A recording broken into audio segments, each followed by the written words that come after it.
Hello everyone, my name is Elite Trainer Kanto, and I have just one question for you today. What do you think of when you think of the word legendary? What's the first thing that pops in your mind when you think of what makes someone legendary? I think of these great ancient heroes who put others' needs ahead of their own. Now, why am I talking about legendary heroes of old? I think you already know. As what has basically become a rite of passage for any Pokemon content creator on this platform, I have decided to take it upon myself to look at the legendary Pokemon of the last 8 generations and trim that list down to fit my own personal headcanon. Because at this point, you could almost fit the entire Kanto Pokedex with just legendary and mythical Pokemon.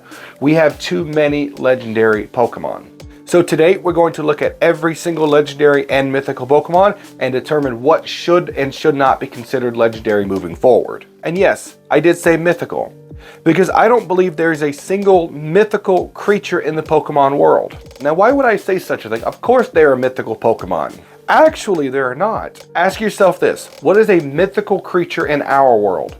Fairies? Dragons? Mermaids? What we classify as mythical creatures in our world are creatures of legend that don't actually exist. Take that and apply it to the world of Pokemon. There's not a single Pokemon that does not exist within the canon of the Pokemon multiverse. Mew, Celebi, Jirachi, Arceus, Genesect, all the Pokemon that we call mythical absolutely exist within the Pokemon multiverse. They might be legendary Pokemon, sure, but they're not mythical Pokemon. So with that out of the way, let's get started with everyone's favorite, the Kanto region. So the Kanto region, as we have come to understand it, have 4 legendary Pokemon and 1 mythical Pokemon. Articuno, Zapdos, Moltres, Mewtwo, and the mythical Pokemon Mew. Of those 5 Kantonian Pokemon, only 1 is going to survive today's legendary dex cut. And that Pokemon is the legendary Pokemon Mew. And yes, I did say Mew, not Mewtwo. I do not consider Mewtwo to be a legendary Pokemon. And while you're already sufficiently upset with me, let's go ahead and explain why. So I have seen other content creators use things like strength and availability to determine what is and is not a legendary Pokemon. I disagree with that. I believe that there is only one factor that should determine what is and is not a legendary Pokemon. And that is, of course, do the people of that region consider it to be legendary? Now think about that question. Place yourself in the Kanto region as one of its residents and think about Mew versus Mewtwo. What do we as citizens of the Kanto region know about Mew and Mewtwo? We know that Mew was created by Arceus, very close to the start of the Pokemon universe. We know that Mew is the ancestor to all living Pokemon, and simply finding the DNA from Mew can be a historical event like no other. Now take that and contrast it with what we know about Mewtwo. Mewtwo is a powerful Pokemon, sure. Mewtwo is not a legendary Pokemon. Gyarados has the ability to level a city. Tyranitar has the ability to level a mountain. We don't consider either of those to be legendary Pokemon. And of course, when talking about the legendary birds, the same applies. There's absolutely no lore, no backstory, no anything that suggests that the people of the Kanto region hold these 3 Pokemon up on a legendary pedestal. Now, when we look at the Johto region, we see that there are 6 Pokemon that we consider to be legendary Pokemon. You have Entei, Raikou, Suicune, Celebi, Ho-Oh, and Lugia. Of those 6 Pokemon, we're going to cut Entei, Raikou, and Suicune from the list. Now, I already know what you're thinking. There's the legend of Ho-Oh raising these 3 dog-like Pokemon up in the Burn Tower, restoring them, giving them new life, and creating the legendary dogs. But that's not a story that grants the beasts legendary status. That's a story about the legendary powers of Ho-Oh, not the other 3. The other 3 didn't do anything aside from dying and getting brought back to life by Ho-Oh. Ho-Oh is the legendary Pokemon of this story. And take into account what the beasts actually do in the Johto games. Absolutely nothing. They just sit there in the Burn Tower doing absolutely nothing, and when they see a human for the first time, they take off running. Okay, I may still have a grudge from spending 12 hours straight trying to catch the legendary beast in Gold and Silver for the Pokedex challenge, but that doesn't make my point any less valid. These are not legendary beasts in any capacity. Next on our list is Ho-Oh, Lugia, and Celebi. Of course, we just got finished talking about Ho-Oh. Ho-Oh clears the legendary hurdle with flying colors. But I almost cut Lugia from this list because there's really not much substantial lore for Lugia that would cement it as a legendary Pokemon. Of course, it's known as the Guardian of the Sea, but other than that, the people of the Johto region don't really talk about Lugia in any capacity. That's kind of why I want a Legend Celebi game, because I want to learn the backstory of what made Lugia a legendary Pokemon. But I'm still going to keep Lugia as a legendary Pokemon because both Ho-Oh and Lugia have shrines dedicated to them in the Johto region. So even if we don't know why Lugia is a legendary Pokemon, clearly the people of Johto have a reason to consider it to be a legendary Pokemon. And again, this list is asking the question, what do the people of each region considered to be legendary Pokemon? And that brings us to the last Pokemon of the Johto region, Celebi. Now, between Kurt, the GS Ball, and the shrine in the Ilex Forest, it's absolutely no question that Celebi is considered to be a legendary Pokemon by the people who live in the Johto region. And with that, we move on to the Hoenn region. Now, in the Hoenn region, we have 10 legendary and mythical Pokemon. Now, of course, we're going to be trimming down the number of legendary Pokemon in the Hoenn region, starting with the Reggie Trio. If you go in and take a look at the Hoenn region, you'll see there's actually no real lore for the Reggie Trio. The closest thing to quote-unquote lore that we have for the Reggie Trio are that the people of the Hoenn region sealed them away because of the fear they had of Regigigas. It was Regigigas that created these three Pokemon, and Regigigas that inspired the legends to be written about it many years later. But as far as the three Titans from the Hoenn region are concerned, they didn't actually do anything to earn themselves the title of legendary Pokemon, other than the fact that they were sealed away. So with that being said, let's take a look at Kyogre, Groudon, and Rayquaza. Now, you would think that all three of these Pokemon should be considered to be legendary, but what if I told you that Rayquaza is the only true legendary Pokemon of this trio? If you look at the events that take place in the lore of the Hoenn region, and also take a look at the events that occur during the gameplay of the Hoenn games, Groudon and Kyogre are not the legendary heroes of this story. They're the villains. Kyogre and Groudon are the ones that are putting the Hoenn region, and by extension the entire planet, at risk. Rayquaza is the one that has to step down both in the past and during the events of the gameplay to put a stop to the fight. Rayquaza is the one who has to come down from the upper atmosphere to put a stop to the fight and to save the planet. And this is emphasized in the fact that the Draconid people worship Rayquaza, but not Kyogre and Groudon. And that brings us to Latias, Latios, Jirachi, and Deoxys. Unfortunately, all four of these Pokemon share absolutely no lore within the context of these games, and therefore are not considered to be legendary Pokemon by the people who live in the Hoenn region. Now, on to everyone's favorite, the Sinnoh region. The Sinnoh region has 15 legendary and mythical Pokemon. But if you talk to the people of the Sinnoh region, you'll find that not all those 15 Pokemon are considered to be legendary or mythical Pokemon. So let's start with the Lake Trio. The Lake Trio should absolutely still be considered to be legendary Pokemon. These were three Pokemon that were known by Cyrus to be able to capture and control either Dialga or Palkia, depending on which game you play. And that leads us to Dialga, Palkia, and Giratina, all three of which, of course, are legendary Pokemon. Looking at Cresselia, Darkrai, and Heatran, I'm afraid to say that none of these Pokemon are considered to be legendary by the people of the Sinnoh region. We know that Darkrai and Cresselia has a story that takes place in the post-game of the Sinnoh games. This is instead the story of the player character just hunting down two powerful Pokemon. Darkrai and Cresselia's main selling points are their ability to give and take away nightmares from people and Pokemon. However, we know that that is not a legendary ability. Many Psychic-type Pokemon have the ability to give and take nightmares away from other people and Pokemon. And that brings us to Heatran, who we know has absolutely no story in any of the Sinnoh games. Heatran is simply an overworld spawn like that of Sudowoodo in Gold, Silver, Crystal, and Emerald. Regigigas, as I mentioned before, is considered to be a legendary Pokemon by the people of the Sinnoh region. And that brings me to Phione, Manaphy, and Shaman, all of which of course have absolutely no backstory in either the Sinnoh games or Pokemon Legends Arceus. And that leaves us with Arceus, and if the legends of Sinnoh are to be believed, Arceus is the creator of everything in the Pokemon universe. Alright, so we have got 4 regions down and 4 regions left to go, so let's get through these last 4 regions fairly quickly. On to Unova. So the Unova region has 13 legendary and mythical Pokemon, and I think that we can reasonably knock that number down to just 7. So with the Swords of Justice, it's absolutely no question that they are still considered to be legendary Pokemon. There are legends told about the Swords of Justice fighting against humans in order to save Pokemon during an ancient Unovan war. Now, while the Swords of Justice are considered to be legendary Pokemon by the people of the Unova region, Keldeo, their tag-along, is not considered to be a legendary Pokemon. The only lore we hear about Keldeo in the Unova region is that Keldeo was found by the Swords of Justice when it was weak, possibly during the Unovan War, and that Keldeo was raised by the Swords of Justice until it got up and ran away.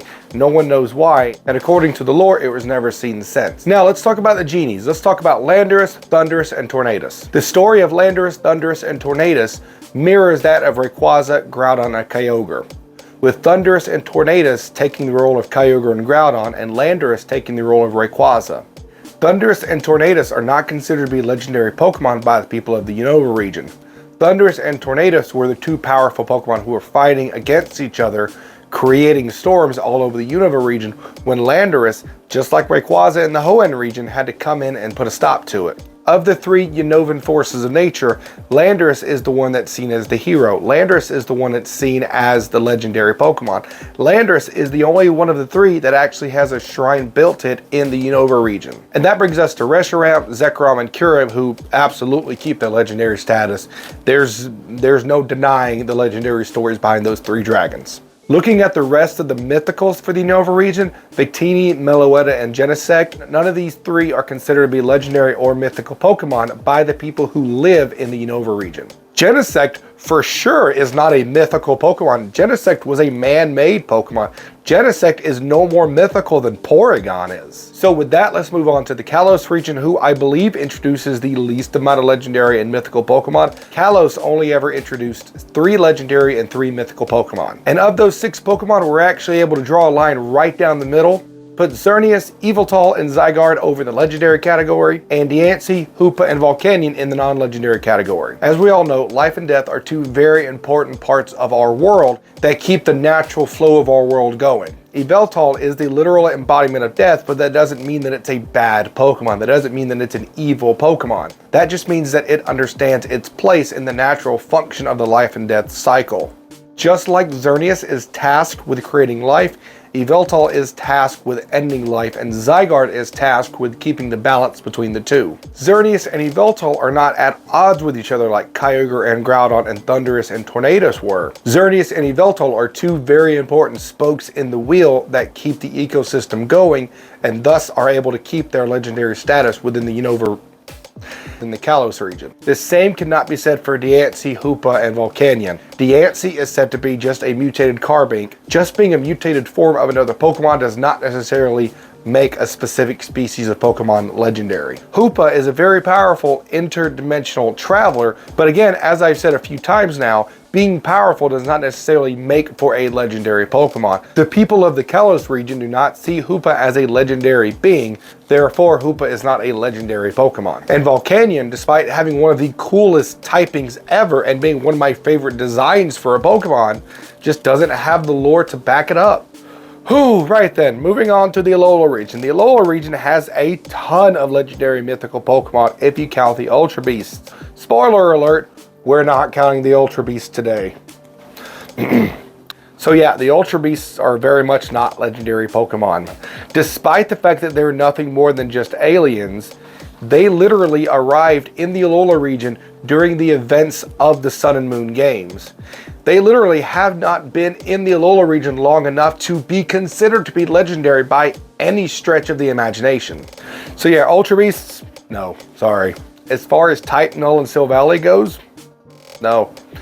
They just haven't done anything, just like the Ultra Beasts. They haven't been around long enough to do anything. Type Null and Silvally are essentially the Porygon and Porygon 2 of the Alola region. As far as Tapu Koko, Tapu Bulu, Tapu Fini, and Tapu Lele goes, they are very much considered to be legendary deities of the 4 islands that they live on. So yes, they absolutely should keep their legendary status. So now let's look at the Cosmog line. Cosmog, Cosmoem, Solgaleo, and Lunala. The sheer existence of the Altar of the Sun/Moon and the Lake of the Sun/Moon in the Alola region is proof enough that Solgaleo and Lunala are considered to be legendary Pokemon of the people who live in Alola. Even though Cosmog and Cosmoem weren't worshipped by the people of the Alola region, they are still part of that evolutionary family, and as such, they get to hold on to that legendary status that Solgaleo and Lunala have. So let's take a look at Necrozma. Necrozma, of course, was the villain of the story. Necrozma does not get to keep its legendary status. And looking at the mythical Pokemon of the Alola region, we have Magearna, Marshadow, Zeraora, Meltan, and Melmetal,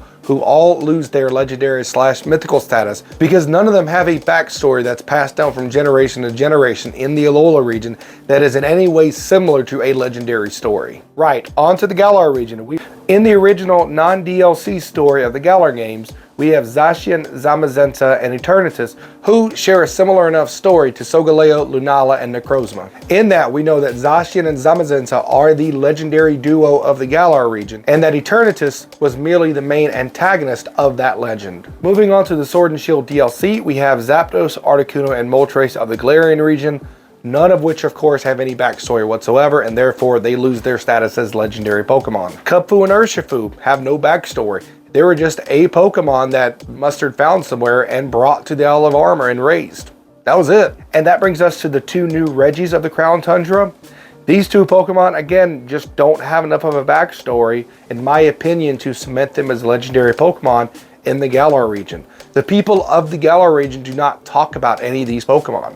Next, I want to talk about Calyrex, Glastrier, and Spectrier because I think there's something interesting going on with these three Pokemon. Calyrex absolutely is the legendary Pokemon of the Crown Tundra. There's no debate about that. But where I find there to be room for debate is with Glastrier and Spectrier, because Glastrier and Spectrier doesn't really do anything themselves to add to the mythos that is Calyrex.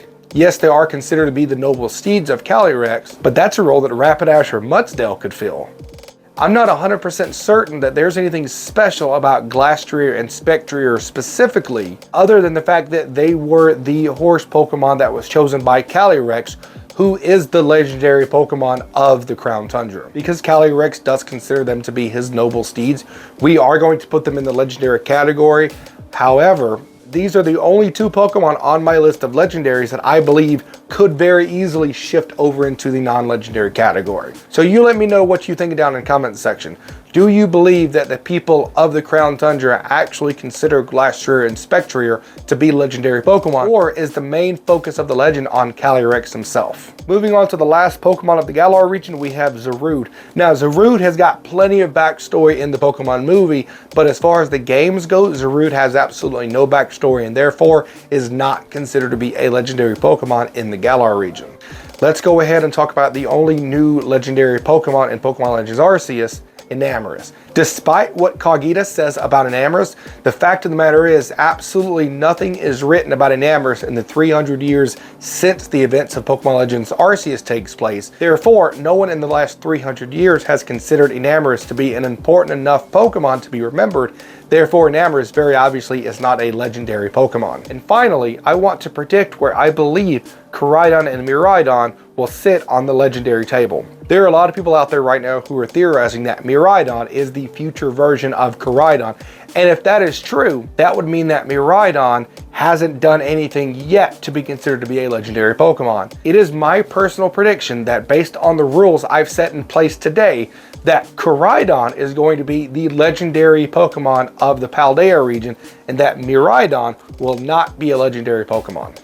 Okay, I feel like this was a fairly long video. Thank you very much to those of you who stuck around to the very end. So one final time, based on the legends passed around by the people who live in the regions these Pokemon debuted in, these are the Pokemon on screen who I consider not to be legendary Pokemon.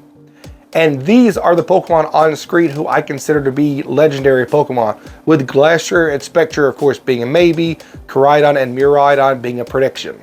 So that's pretty much it, guys. Let me know in the comment section if you agree, disagree, what Pokemon you would move to either side of the fence. Let me know what your thoughts and opinions. Any and all feedback that you guys give me, I absolutely use to try to make these videos better and better each week.